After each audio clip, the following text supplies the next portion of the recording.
Awesome. All right, so I'm back with another episode of the Insight Sessions. Back with Chris. What do we? I just gave you a new name inside of our team systems. Chris Dash McLean. I'm going to start calling you that from moving forward. I don't have Yeah, a name yet. Someone suggested Batman. I'm like, that's okay. If you want to run with that, that's take so it. good. So I'll roll with it. Um, so today I want to talk about I think it's a really important topic. And it kind of popped into my mind yesterday when we were having a meeting with someone. And he kind of spoke about passion and he kind of spoke about being good at something. And it got me thinking. And the thought that kind of popped into my head was basically around the fact that if you go to bed at night time, right, and one of the last couple of things that you think of, is about what you're going to do tomorrow in your business, what things you're going to make better, what things you're going to improve, what your systems you're going to implement, what more stuff you're going to sell. If you kind of don't have those thoughts before you go into bed, and you have like a genuine excitement or passion or drive, or you're finding almost not joy, but one of those words. If you're not Curiosity. having curiosity, if you're not having those feelings like the night before you go to bed to start work the next day, then you should probably really consider about whether e-commerce is for you, right? So the reason I say that is largely because e-commerce, for the most part, for most people, is a long-term game, right? So for me, I had my previous business for like 14 years. I was lucky, I was successful in like a year or two, and then I got more and more successful. These days, it can happen the same again. But for most people, it'll take you 2, 3, 4 years to really get to 200, 300, half a mil a month, right? So if you're not going to bed the night before and being like, oh crap, I'm super excited to be doing this stuff again tomorrow. And I really I wish I didn't have to sleep. I wish I could just keep working and get up and be like ready to crush it again. Like, I honestly think that people should be seriously considering whether they want to do that. So again, like I say that because we deal with a lot of clients, and 95% of them I can see, and I'm like, yeah, she's like really excited about what she does. He's real pumped. Is like, I gave you some information. It's like I just set off a rocket for him, and is like, cool. Tomorrow I'm coming back with a killer idea. This is what I've done, Paul. Do you know what I mean? And every time you get on a call with someone, they're the same thing applies with them, right? Versus, we might have, actually, we don't have any clients at the moment like this, thankfully. But in the past, we have. You get on there and you're like, what are you gonna do tomorrow? What's gonna happen? You're like, I don't know. I'm not really sure. We'll see what happens. You know what I mean? I'm like, okay, it's probably time to, get out of the game, so to speak, for you. So Mhm. that makes sense. What I'm trying to, get to here. Yeah, I think that the important thing you said is that that's that balance between what do you call like curiosity or passion. I think passion can be like a really big word for people. It's like everyone wants to find their passion, right? And it's I think there's a lot of stuff kind of built up in that idea. But yeah, like passion, that idea of passion, or at least being like really curious or fascinated or really interested in the thing that you're doing is important. But then I think that balance of that curiosity and interest with something that I'm actually genuinely good at as well. Which leads me to sort of thinking about the ikigai model, which is a sort of Japanese idea of basically living a good life. A life well led is this idea of ikigai, and it's especially imagine like a Venn diagram of what you're good at, what you love, so something you're passionate about, what you can get paid for, and what the world needs. And if you can find the middle point of all of those things, that's almost kind of what we're talking about here. And that's a very altruistic way to kind of think about it. But like you're saying, Paul, being an entrepreneur and running a business, it's the reality is it's hard. It's It's difficult. exhausting. It's exhausting. You're going to be tired. You're going to struggle. You're going to come up against stuff.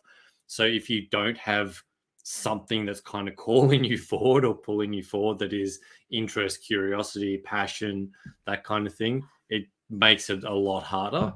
I think that it's more that than it's already hard enough if you don't have some energy that's pulling you forward on a daily basis.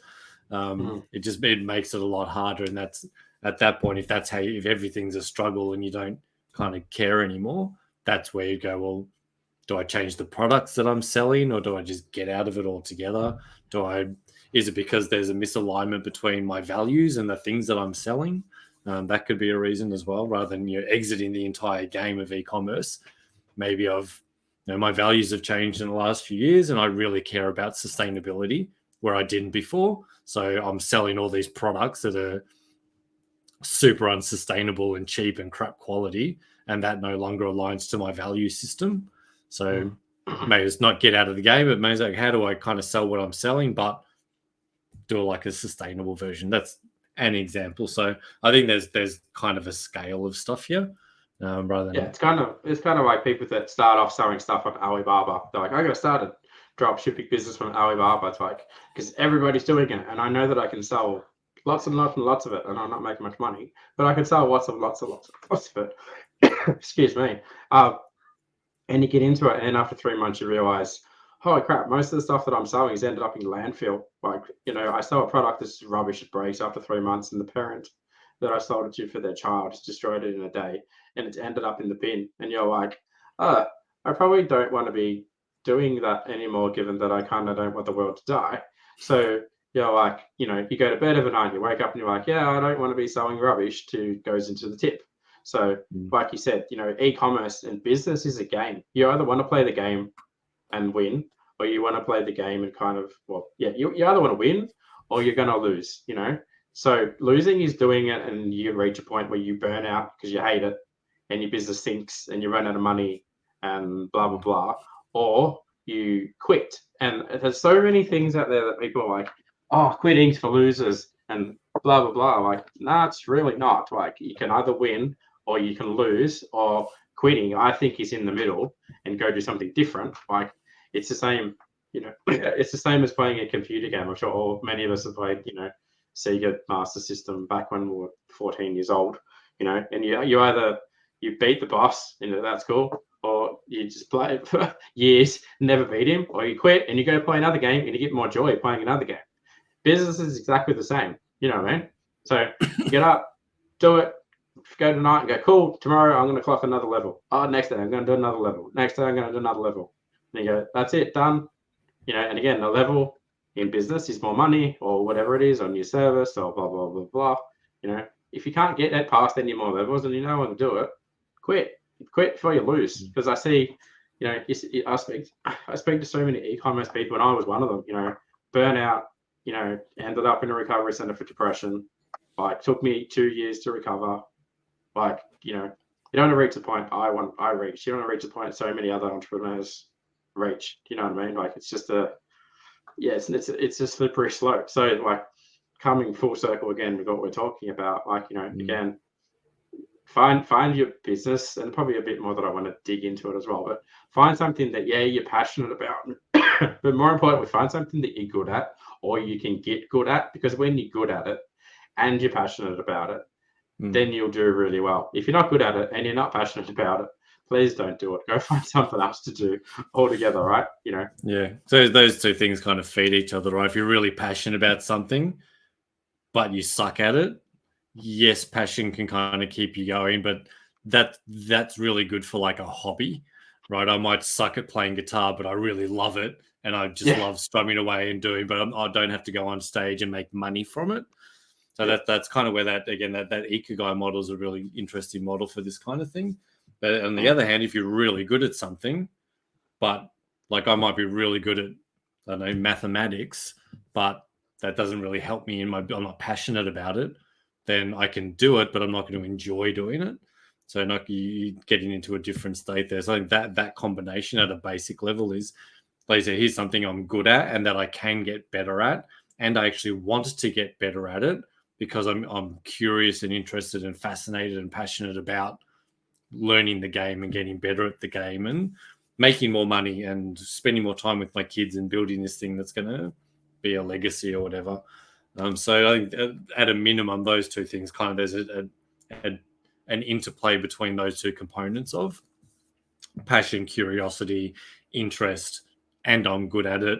And then those two start to feed each other. And that's really where you get into this sort of positive upward spiral of development and personal development and self-development. All that kind of goes along with that. with that process. And that was something I just thought when you mentioned before. I think it's really hard. You talked about burnout, and I think the thing with burnout is a lot of us think that there's a separate. We have this idea of like work-life balance, right? Like I've got work and I've got life, and I'll balance them. I think we talked about this a couple of weeks ago on a panel. It's more like work-life integration. Like it's the same thing. You've got 24 hours, particularly today. Like you're at your house working. I'm at my house working. Most of the people watching this are probably at their house now working. You may be going to an office a few days a week. But if you're an entrepreneur, you're generally going to be at home, and your kids are at home, and your dog's at home, and the laundry's at home, and the groceries are at home, and life is around. You're doing life and you're doing work at the same time. So particularly now, it's a much more integrated thing. I think maybe in the past, in the 80s, 90s, maybe there was a bigger separation between I go to work and then I come home from work. And maybe that's more of a 9-to-5 job kind of ideology as well. But I think as an entrepreneur, those two things bleed. And when the bleeding's going to happen, if work sucks and then life is hard and those two things come together, the life starts, or if life's okay and business is hard, life starts to get hard because business is hard. It causes issues in the other side. But then on the reverse, if life's good and business is good, they both lift each other up, and they created, again, a positive spiral. So those two things definitely go together, which is, again, where I think that sort of passion and motivation and that kind of stuff merges into not being burnt out, because business is life and life is business, really. There's much less separation now. I'm pretty sure you can attest to that in how your daily life operates. Yeah. So like you said, I've got 2 kids and I've got a wife and 3 dogs and blah, blah, blah. And the quote, not the quote, the thought that I was having when you're saying that is your life is like a boat, right? You know what I mean? In your boat, right? So right now I'm in my office, I'm in my boat, and inside my boat is my business. You know what I mean? And I'm like, it's positive and it's good and it's blah, blah, blah, blah, blah. And then if you walk out there at the end of the day and you're like, hey kids, jump in dad's boat. You know what I mean? And then they jump in, they're positive. My wife jumps in, she's positive. I'm like, it's good, your boat's floating. But like, if you were to walk out there and your kids are screaming at you and your wife's screaming at you and they're all pissed off and blah, blah, blah, blah, they're throwing rocks in your boat's going to sink. And the flip side of that, if your family's really good, but you're going to work, so when you finish working, your boat is full with all the good stuff, your family and your kids and your wife and your friends. But at work, like your work's chucking rocks in your boat, sinking your boat, you're going to be a pretty miserable father, husband, partner, friend, blah, blah, blah, blah. So like Chris said, you got to find that, like, you know, this balance or whatever we want to call it, but keep the boat floating and make sure your boat is going in the same direction. Like for me, super passionate about my kids and my wife, super passionate about my work, super passionate about my clients, super passionate about working with Chris and Jay and the rest of all of our team. You know what I mean? So I'm like, this is where I am. If anyone from outside of that is like throwing rocks towards me, like with their bloody drama and blah, blah, blah, and, you know, those rocks are going to rock my passion, I'm like, go away. So, I mean, you know, we could talk about this for a bit longer, but I think people get the point though. So just to wrap it up though, you know, the takeaway is like, and if you were to put this in the checklist, and if you're running an e-commerce business, like, you know, am I good at it? Tick. Am I passionate about it? Tick. Do I go to bed every night thinking about the cool shit that I want to do tomorrow? Tick. Okay, cool. I should probably, and do that I want. Do I want to win this game? That's the biggest thing. And by winning doesn't necessarily mean you need to have a $50 million a year e-commerce business. Could mean you've got $1 million a year e-commerce business and you make 200 grand profit and you work 5 hours a day and it's you and your mum. And you're like, cool, I won. Do you know what I mean? So I would encourage everybody to like write those things down on a list and go, what does my winning look like? Am I passionate? You know, am I good at it? Blah, blah, blah. And do I wake up every morning excited and go, cool, I'm in the right place. If not, you go, okay, have a think about your exit strategy and go play a new game, basically. So don't have anything else to add to that unless you've got any other thoughts. We kind of cover, as always, we just go down, buddy. rabbit holes in the Rabbit front holes. and turned into a psychological session for most people. But Yeah, you know, call it the rabbit hole sessions. there we go. I think like just to I think reference a previous show we did. We talked about having a why behind why you do your business. And I think that having a why, having a reason, having a passion, having a something deeper than just I'm doing this to make money or I'm doing this to sell this thing. That's the stuff that we talk about. Getting energy for free. Like when you have passion and you have curiosity, you get energy for free. You get focused, like not psychologically, but sort of biologically in your brain and in your nervous system. You get attention for free if you're curious about something, you're passionate, you're focused on something. You get focus for free. You get attention for free. You get all this extra energy to do the thing that you want to do because everything's in your brain signals. This thing's important to me. I like it. I want to do more of it. I want to get better at it. And that's a very different biological system, very different feedback to, oh, I'm not sure about this thing. I don't really care about it. This is losing me money. It's going to cost my relationship. This product's a bit shit. You can kind of see that's a very different spiral and a very different sort of feedback loop. So I think that's how this stuff actually starts to play in. That's why you feel good and that's why you feel shit, because you're either focusing on stuff that's energizing you or you're kind of focusing on stuff that's not. And again, that's maybe a whole other topic, but that's kind of under the hood of this. That's kind of what's going on, right? There's biological and neurochemical stuff that's going on that makes us feel certain. So it's like what serotonin, which is the hug, so it's like I achieve something, you get that serotonin hit, which, mind you, most of the serotonin is actually in your stomach, for those that don't know, apparently. Then you've got dopamine, endorphins, oxytocin, those four things. So again, if like Chris is getting pretty deep now, like if you can figure out how to get those running your business as well, that that hug, that the serotonin hit and the dopamine hit and the endorphin, it's like, holy crap, we did a Black Friday sale, we sold 100 grand. There's endorphins going, you know what I mean? Or a customer says like, oh, you did a really, really, really, really good job. There's your oxytocin, blah, blah, blah, blah, blah. So, I guess that's some like biohacking kind of, I can't talk about that stuff too much. Mine are all messed up too much to be able to comment on them. But so, it's pretty accurate. Yeah. So there's real stuff going on kind of biologically below all this stuff that when you talk about passion, you talk about having a why and all this stuff. There's reasons why that stuff gets talked about a lot, and it essentially does come down to psychology and biology, and that makes you feel certain ways. And if it's positive, it makes you feel better. If it's you're getting less of those things, or those things are focused on things that are kind of deteriorating you, it makes you feel another way, which is less beneficial to running the business long term. Well, it'll deplete those chemicals in your brain too. So, for example, if your serotonin gets more depleted over time, you end up depressed.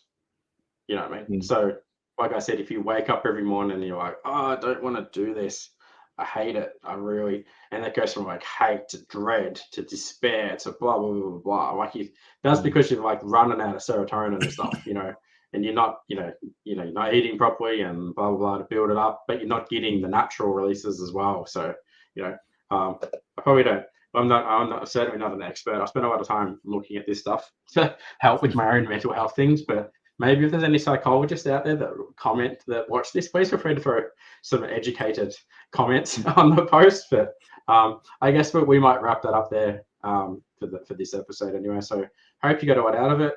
As always, if you like the episode and if you got any comments, you think we're talking shit or whatever, let us know. If it's good, please let us know. Release some oxytocin. Until next time, make us feel nice about ourselves. Yeah. So all right. Bye for now. Thanks, guys. Bye.